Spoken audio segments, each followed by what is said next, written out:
a monumental win for the United States because we were carrying much more than our fair share. It was quite unfair, actually. But this is a big win for Europe and for actually Western civilization. We're talking about a lot of money coming in from countries that were not paying nearly enough to be effective. President Trump just wrapping the NATO summit and leaving allies stunned, not just by brokering a fragile but historic ceasefire between Israel and Iran, but by forcing Europe to pay up after decades of freeloading. Welcome to the Big Money Show. I'm Jackie DeAngelis, along with my co-host Cheryl Casoni, is in for Taylor Riggs, Charlie Gasparino in for Dagan McDowell, Brian Bremberg in for himself. With us for the entire hour, Thomas Hayes, Great Hill Capital Chairman. Thank you so much for being here. Day 2 of the ceasefire between Israel and Iran, and Trump envoy Steve Witkoff says everything is quiet for now. Enter the Trump doctrine, as Vice President Vance now calls it. He's laying out the administration's foreign policy strategy. Number 1, set a clear American interest. Number 2, push diplomacy hard. Number 3, if diplomacy fails, strike fast, strike hard, and leave. That is what leadership looks like. No endless wars, no appeasement, just peace through strength and results. Meanwhile, the S&P 500 is now nearing a record high. Confidence is back, chaos is cooling, and America is leading again. So many places to go with this conversation, Tom, but let's start with NATO. President Trump was very happy to announce that he got the other countries to pay up 5% of GDP. And so he's winning on multiple fronts here. Yeah, it's a lot easier to go into those negotiations when you just dropped 30,000-pound bunker busters on Iran and was successful in quelling their nuclear ambitions. So I think it was very, very successful. I think President Trump has wanted this for a while. He's brought them along, and now he closed the deal as he's done over and over and over. Charlie, you have covered Trump for many, many years. You were listening to the press conference. He covered many topics. He took questions from reporters. He is a different version of the Trump that we saw in his first term, for sure. And I just want to get your take on all of it. I mean, listen, he had a lot to learn, obviously. He was a novice politician at first. He obviously survived a lot, including a gunshot to the head. I mean, that changes you. And, you know, what we have right now is, you know, a great politician. And to be frank, he's doing a great job. I mean, I don't know how you say he's not doing a good job. I mean, he's doing a great job. And I think he's threading the needle perfectly on this war thing, on the endless wars. I mean, you know, I did hear before we started dropping the bombs, the big one. It wasn't quite the big one. It was the big one before the big one, right? It wasn't nuclear, but before we took the action we took, that people were talking about, oh, how about regime change? How about this? How about that? No. That's not our strategic objective. The American people didn't vote him to start making regime change. If Israel wants to do that, well, you know, that's another story, and that's probably for a different negotiation. Our job is to deter their end their nuclear program if we can. I believe we did. I don't think Israel. I think if we didn't really destroy that place, the Israelis would have leaked it by now. That we have to do round 2. Yeah. I just don't believe. And they wouldn't have backed off the way that they did. I just don't. It's not in their best interest to leave that hanging. He, though, is very angry about how it's being spun by some of the other news networks. He has called them out by name. Cheryl, he addressed this during the press conference today in the Netherlands. Let's listen.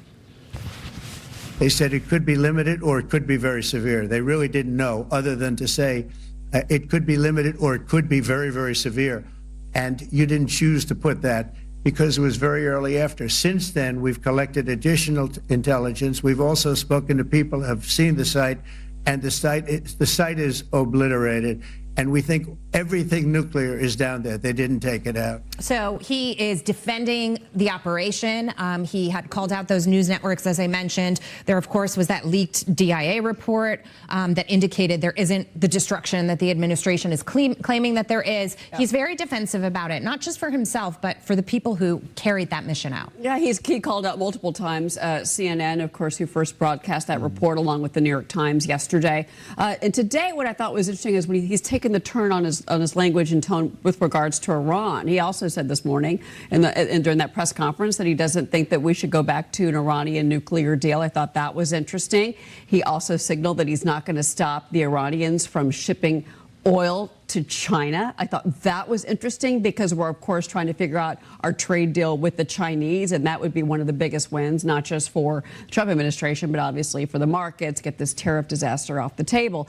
The other thing I thought was interesting, too, is that if you look at what Pete Hegseth was saying, and this was when I was up and doing TV at 4 o'clock this morning, Secretary of Defense Pete Hegseth was like, we are absolutely working with the FBI. We're going to root out the leaks. This is an administration that does not suffer fools lightly, and they're making it very clear that leaking to the media for political purposes is not going to really play in your favor under the Trump administration. And finally, I'll end on this, is that, you know, remember when Trump was back in Qatar and the UAE, and he was in Saudi Arabia?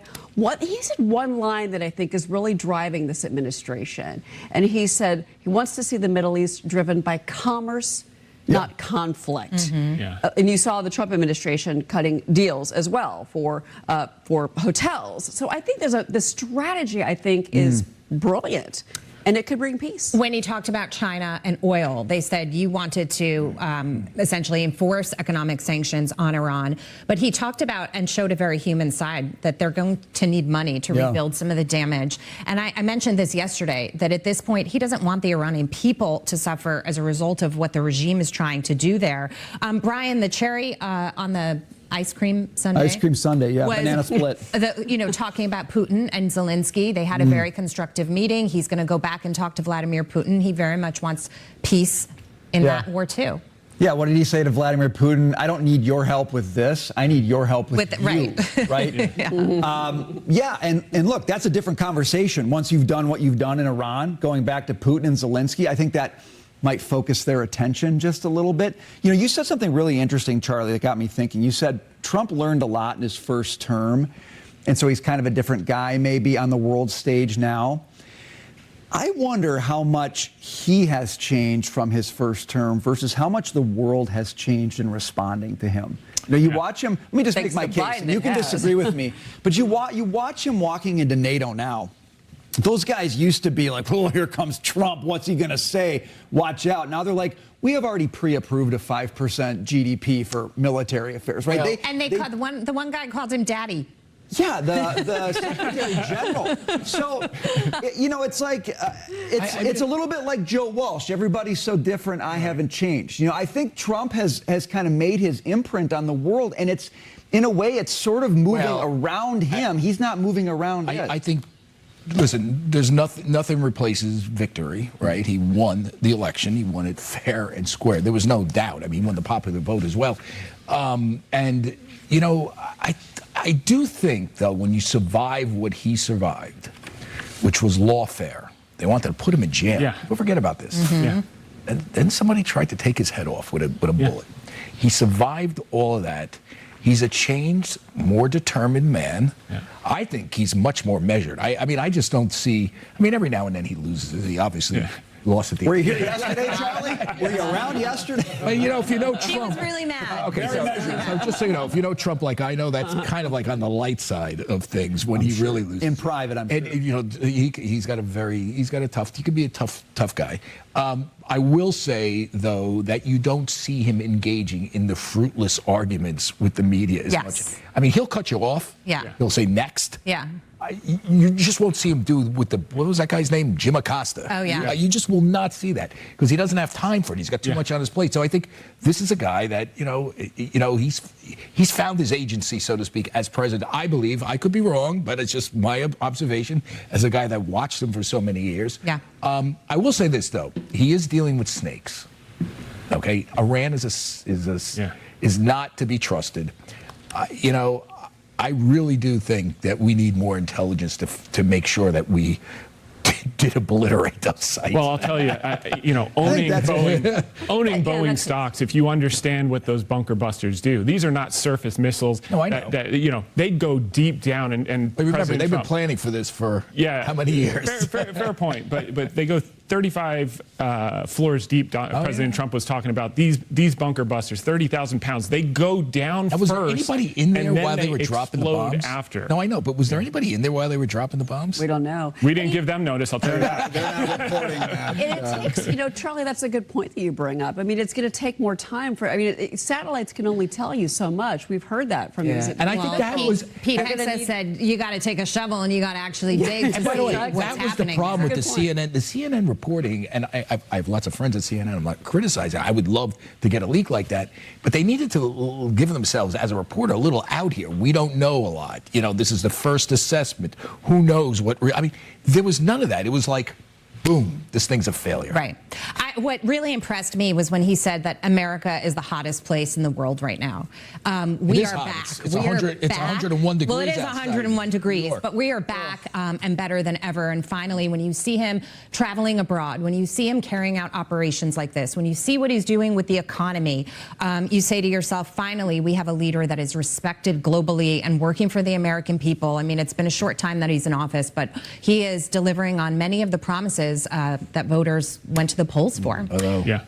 I hate to throw cold water on that. Please don't. We can't. We have no time for that. No time for cold. To say the tariffs haven't hit yet. Well, We're gonna talk the about tariff it. We'll conversation's talk not about it. over just We'll yet. talk about But we're not where we were on Liberation Day, because if you look at the stock market, Cheryl, things are certainly better. Take a look at NVIDIA, for example. Yeah, I mean, look at the stock right now, $151.42. Remember when this bad boy was in the $80 range? I do. Who did not buy it in the $80 range? I That would be me. I'll take personal responsibility. Charlie, no? I did Yeah, not. no, But I no. don't buy individual stocks. That's just in how case it I have to write goes. about 'em. All right. Well, look, it is up today. It's really performing, 151 and change there. This is a company really, this is it poised to open at a record high. It did open at a record high. Poised to close there. But you think about from the first half of the year, because this is all about the AI story, and I know we're going to talk about it, guys, later in the show. But this is a stock that, as much as you want to play the AI sector and play the AI trade, you can't ignore NVIDIA. And this is, I think, the stock that really is going to continue to power the tech sector higher. You can agree or disagree with me. Jump in here. Yeah, well, I think, look, it's not just NVIDIA, it's not just the AI players, it's the beneficiaries. You're going to see industrial companies become more productive. You're going to see companies across all sectors become more productive. I mean, when we talk about the roaring 2020s and the tailwinds that we have right now, whether it's the ceasefire, whether it's the trade deals, whether it's the big, beautiful bill, the permanent tax cuts coming, there's a lot of things to be constructive about. And what's really beautiful is sentiment is still so low. If you looked at the Bank of America Fund Manager Survey last week, it was near COVID low levels. What does that mean? As more trade deals come out, as more good news. Which part of the trade deals are good, though? The More initial forced one buyers. or the putting the genie Charlie, back in the we bottle? have a B block, and we will go into that in depth, my friend. Okay. We will get you. Always shepherding the cats. Thank get you. your Coming up, trade talks back in focus, and we're barreling towards the July tariff deadline. 2 weeks left to hammer out some deals. Stay with us for more. GLAMOUS. We flying first class up in the sky, popping champagne, living my life in the fast lane. I want to check. President is doing peace deals, tax deals, trade deals. So he's done a peace deal. I think we'd have the tax deal done by July 4th, and then we can finish with the trade deals. July 9th, that's the trade deal deadline following the president's earlier 90-day extension. The White House says it will turn its focus to trade talks once the big, beautiful bill is on the president's desk, but that's not stopping work behind the scenes. The way that these negotiations have been proceeding is they've all been going through certain stages, certain processes. And so I think what we'll see in the next couple of weeks leading up to the July 9th deadline is a flurry of framework announcements. I think we'll be surprised again that the president is able to pull a large number of frameworks out of a hat. We'll see if other countries are going to make the concessions required to do so. All right, Tom, you seem pretty bullish on the trade deal front. Make your case. Yeah, listen, the market participants now have confidence in this administration's level of kind of rational behavior when it comes to the economy and when it comes to markets. Look, we have an election next year. We pushed it to a certain level. But what people don't keep in mind, Trump always comes out with a huge ask. Okay, that's the way he negotiates. He kind of punches you in the face and then he offers you an ice pack, and you're happy you got the ice pack.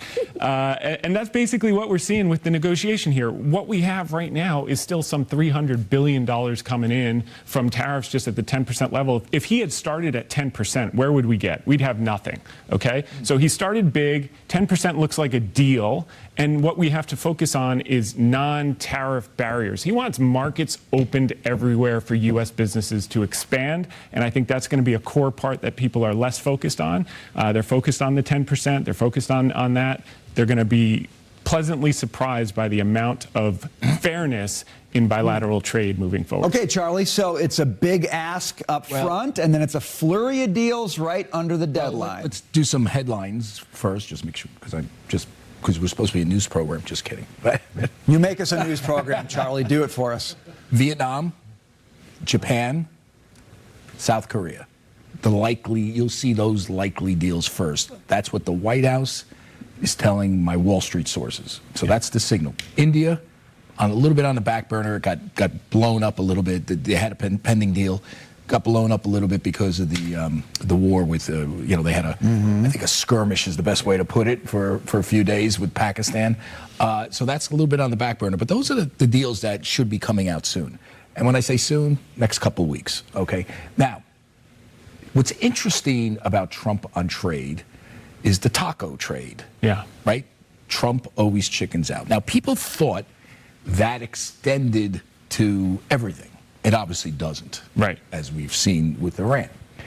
Where it does extend is when trade impedes the ability to borrow, because we're still running $2 trillion deficits. And that's what happened when he came out with Liberation Day. Yeah. Bond markets imploded. I was one night. I mean, the 10-year and the 30-year just went. The yields went nuts. I remember people were going crazy. People were actually unloading our debt, and then the next day they reversed everything. So you remember what we have now are trade deals. We literally have Scott Bessent trying to put the genie back in the bottle. Yeah. Where these tariffs will end up, I can't tell you, and no one really knows the base level. There will be some economic impact from that. People forget during Trump won, which we had a decent economy. Decent, yeah. Yeah, I mean, we had 3%, 2% growth. Pretty dang good, yeah. 2%. Well, we've had better than 2% growth in the past. Fastest income growth we saw in a very. We did have better income growth because there were construction jobs, but tariffs the first time around took about shaved about a point off of GDP. Just remember that. But if you look at the impact, if you look at Whirlpool, okay, they make appliances, you had that one-time bump. If you look 2 years later, the price of the same dishwasher was actually lower than before the tariffs. So it's kind of a one-time tax, and I think. But you don't know. You don't know where it would have been if it weren't for. I mean, it's like lower than it was. You never know the counterfactual. A lot of hypotheticals here, but we had pretty dang strong economy, pretty good income growth, best income growth for those at the bottom of the income scale. 100%.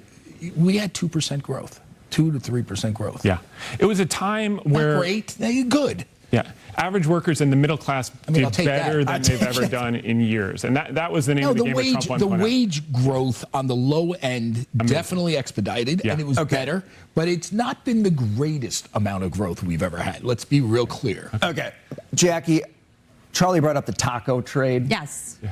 I haven't heard a lot of. That's where I was. I hear a lot of talk about how good the burritos at Chipotle are, which is my stock pick for the show. I don't hear a lot about the taco trade right now. It seems maybe the president's moves on the foreign stage have put to rest a little bit the Trump always chickens out line. Yeah, I mean, I never sort of was believing in the taco trade in general. I don't think he chickens out. The way I look at the tariff situation, I do think, Charlie, you're 100% right. He saw the bond market reaction and he realized that something had to give.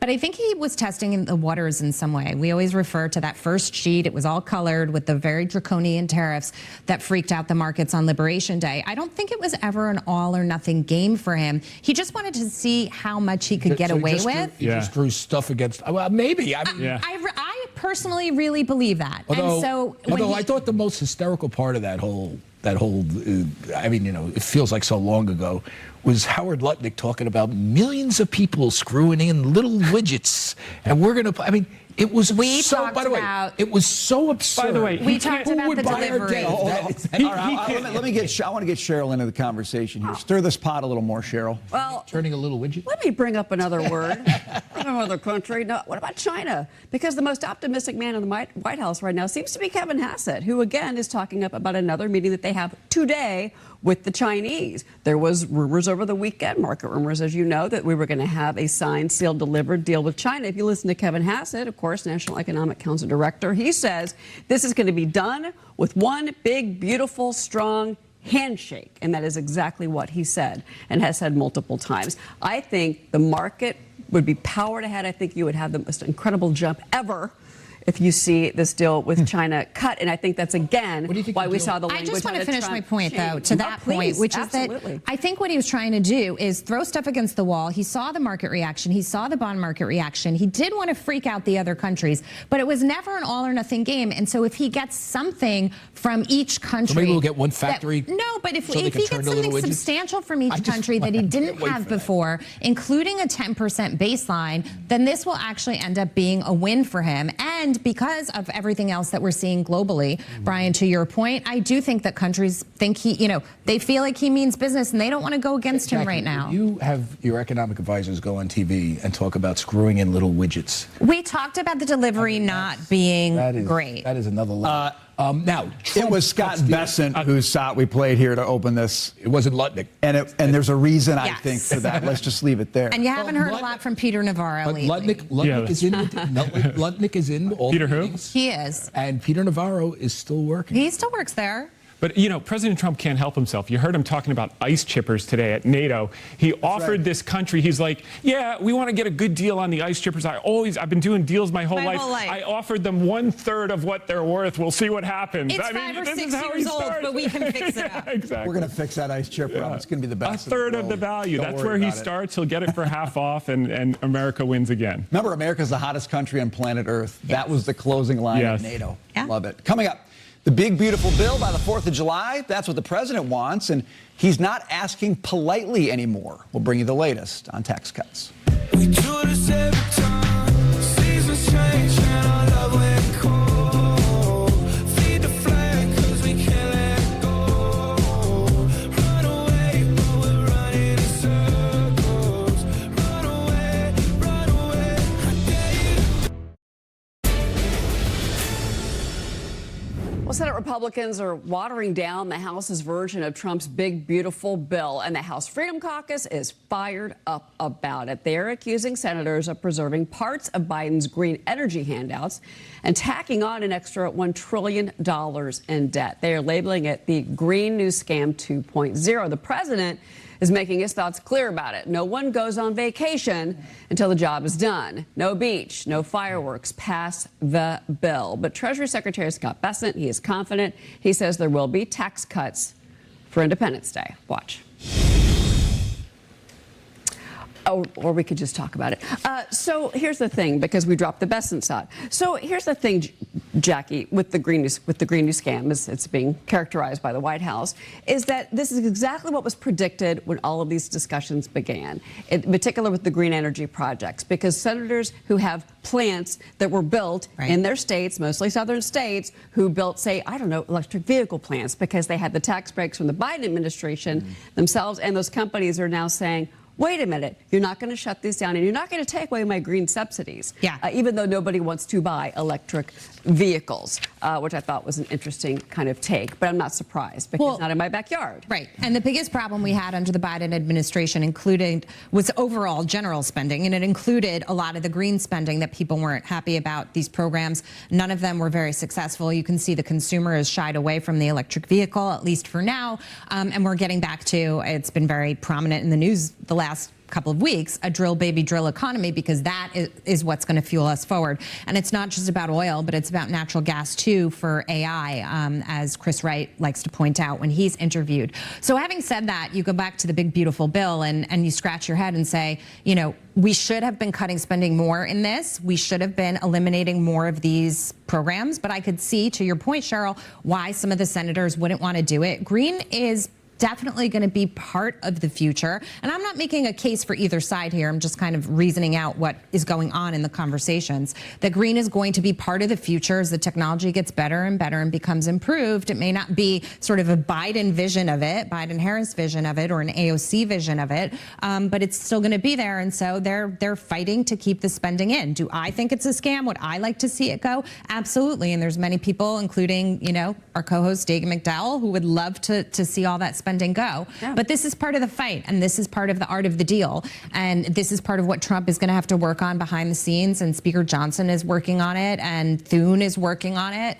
We'll see where we get. You know what no one has ever really done? Measure in a real quantifiable way and compare the carbon footprint in creating an electric vehicle and operating it with a gas guzzler. Now, here's why.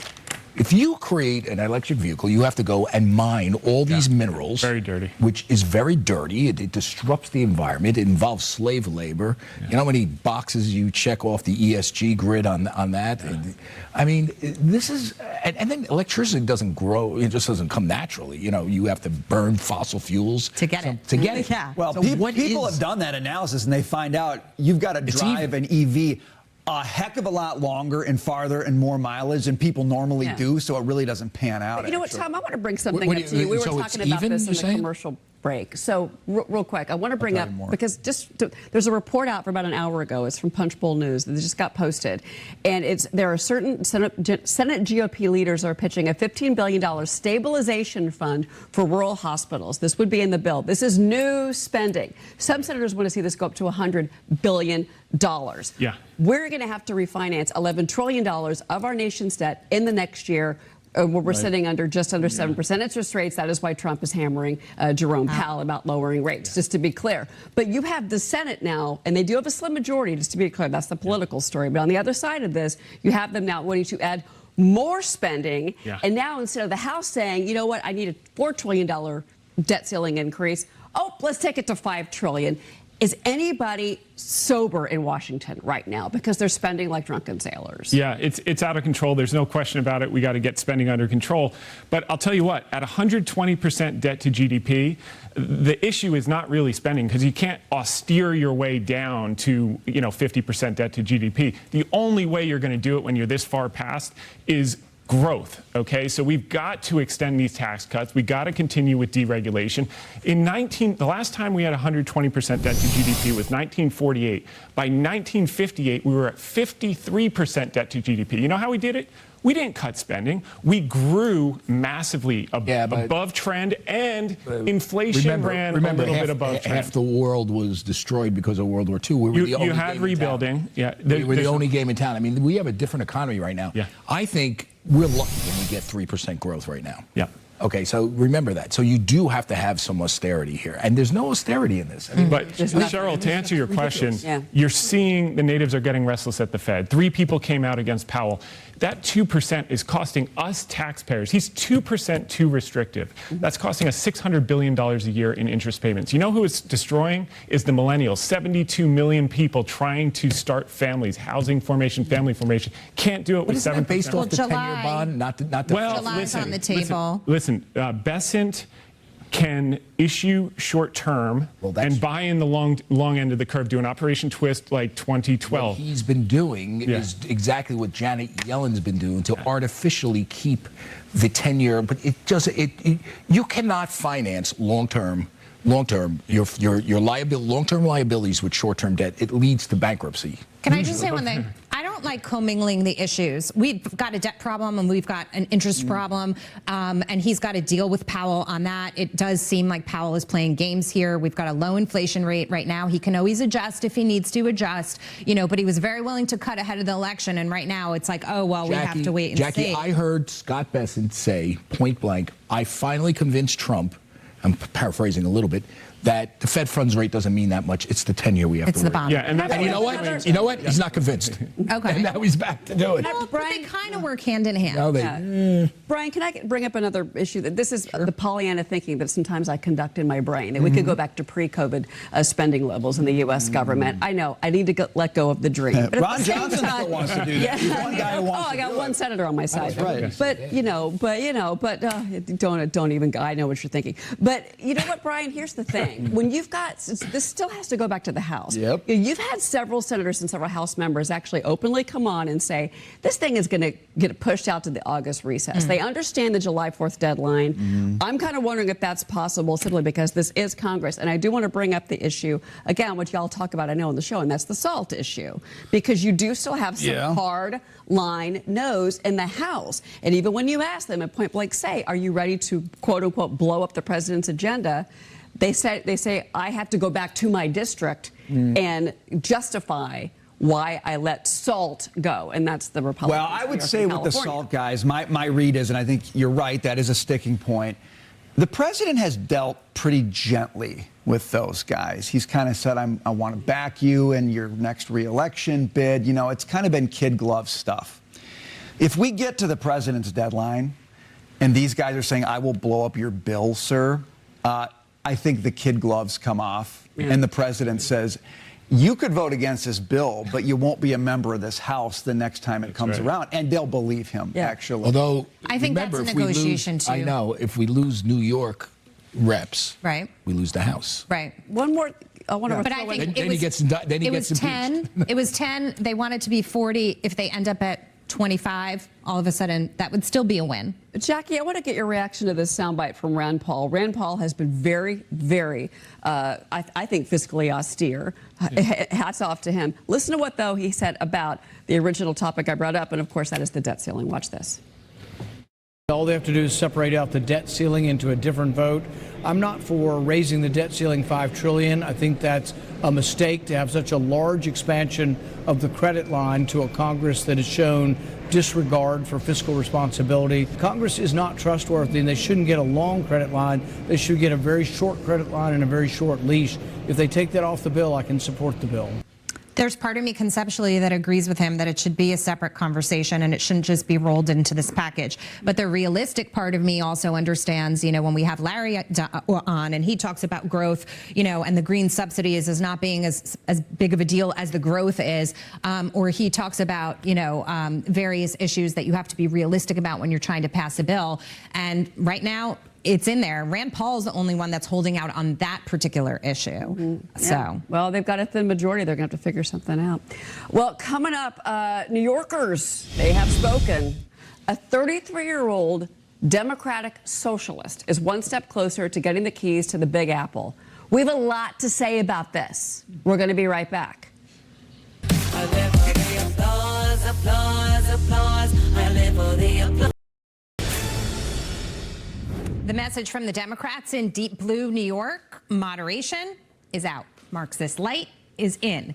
Andrew Cuomo just conceded to 33-year-old Democrat socialist Zohran Mamdani in the city's mayoral primary. Mamdani, an AOC-endorsed activist with a radical tax and spend agenda, is now one ranked choice count away from the Democrat nomination and one step closer to controlling the most iconic city in America. Mamdani is already promising $10 billion in new spending paid for by raising taxes on corporations at the top 1%. He calls them the rich. That's who will pay for this. That's right. This is as our city is bleeding jobs and taxpayers. You've got the Democrats proposing punishing the people who are still keeping the lights on. Current mayor and independent candidate Eric Adams weighed in this morning. He will say and do anything to get elected. Think about this for a moment. He wants to raise 1%. He wants to raise tax on 1% of New Yorkers' high-income earners. As the mayor, you don't have the authority to do that. You know who has the authority to do that? An assemblyman, which he is. Wow. He makes a very important point there. As an assemblyman, he's not able to do it. But Charlie, before we get to the Cuomo of it all, I want to get your take on this, which is that so many people have flown. We've lost $14 billion in tax revenue because people have went to states that would treat them better. But that also leaves a demographic here that is ripe to elect someone like Mondami. So what does that leave for the city? What's interesting about this, we've had out-migration of jobs and people since Bill de Blasio first got elected. Back in, when was that? 2010, I'm thinking. Anyway, check my math there. So we've had it, like that. we've had it for a while.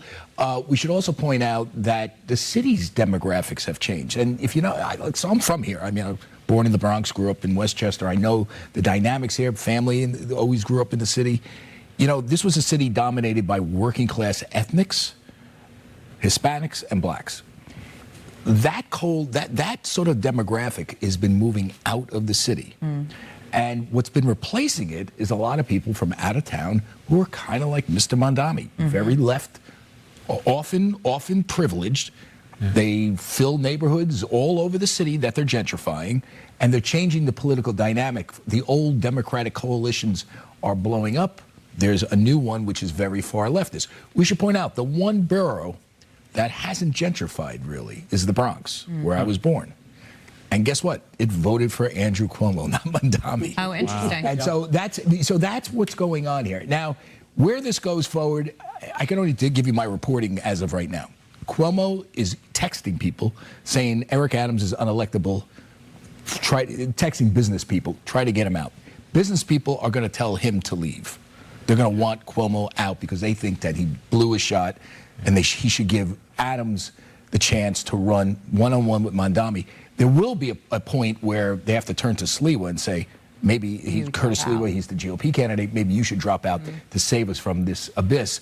Cuomo has not been convinced of that yet, but in my view, just watch the tape. You're touching on something really important, Cheryl, which is that after the pandemic, people came back to the city, but you and I always said it's not the same people. It's just, there's a different vibe here, there's a different feel here, and I think that's being evidenced in some of the choices that are being made. You and I stayed in the city during the pandemic, and it did change under Comrade de Blasio, as Charlie used to call him, and probably still does. Comrade But Bill. I'm going to tell you, I want to pick up on something Charlie said, and you really hit it. The fact that this was a different type of election. The first person I talked to this morning after I saw the news was a 23-year-old. It was all TikTok.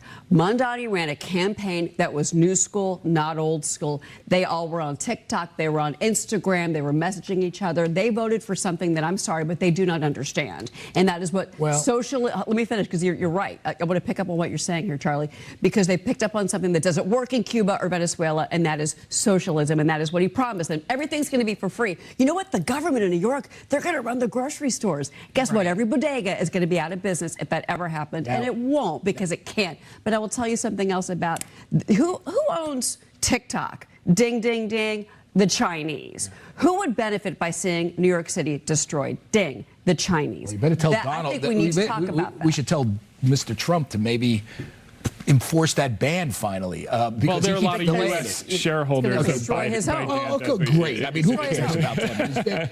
Just because Sequoia makes money, we don't need to destroy New York City. I will say this, though. Cuomo ran a lousy campaign. What was fat, and I like Andrew. He never went out there and said, here's what this guy is. He's for globalizing the intifada, which he is. He's out of his mind on taxes, on socializing grocery stores. I mean, he never went down the line. And here's why. He was afraid of upsetting the Democratic base, which has turned so progressive. This city might be lost. We might have to start over. Like Detroit, blow it up and then start over. Well, I saw your tweet on that. I'm just wondering, do you think, Brian, and I'll ask you, do you think part of the problem is that Adams, ever since the indictment and all that happened and Trump was elected, has sort of, he's cleaned up the city, things are definitely not the way they were, and he's being more Trump-ish. Good police commissioner, Jessica Tisch. Jessica Tisch. And so as a result of that, do you feel like people are willing to say, yeah, we'll elect a socialist here just because we don't want to elect you, Mayor Adams, because you, to us, represent Donald Trump? Well, I don't know. I mean, I got to wait for the general election on this to see what people say about that. But it is interesting, you talk about who voted for Mondami. Noah Rothman at National Review made a great point on this.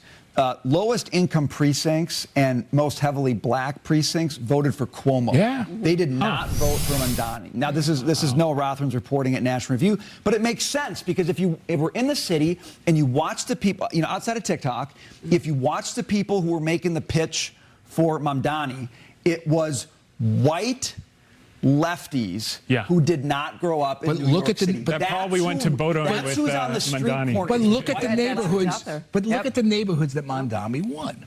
I can just tell you, they were traditionally ethnic neighborhoods. He won Williamsburg. Now, my wife grew up in Williamsburg back in the day. It's not what it is now. Trust me on this. It was a working class Italian-American neighborhood. It's fancy now. Now it's fancy. Okay, he won Harlem. Harlem has gentrified tremendously. You can go down the list. Where did Cuomo win? He won the Bronx, which is not gentrified.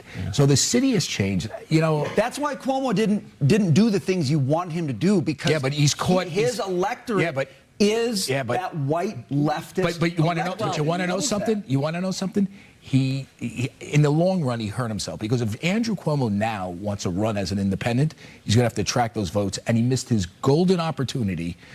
So if he comes out right now and says, you guys just elected a socialist who did X, Y, and Z, people are going to say, well, why didn't you say that during the campaign? Charlie, did you hear what Adam said this morning on Fox News, though? I'm sorry, but didn't mean to. But did you hear when he said, he goes, you know what, you can't just come in from the suburbs on the weekend, go to a black neighborhood and eat a little fried chicken and say, oh, I got the black vote in my pocket. My apologies, Jack. In our last minute, economically speaking, if we end up being a Detroit because we have to blow it up before we can rebuild it, I mean, we've seen this playbook before in so many blue cities across the country. It doesn't work. I was talking to a colleague a couple weeks ago when I was on my way to Dubai. He lives in Miami. He moved his hedge fund business down to Miami about when de Blasio was in. He goes, when I was your age, New York and London were the center of the world. Today, it's Miami and Dubai. And unless we change the policies, and what do those two jurisdictions have in common? Business-friendly policies, business-friendly regulations. By the way, Detroit's we're going to get more of the same. I gotta go. I was there recently. Thomas, thank you for being with us. We really appreciate it. It's always great to see you. Coming up.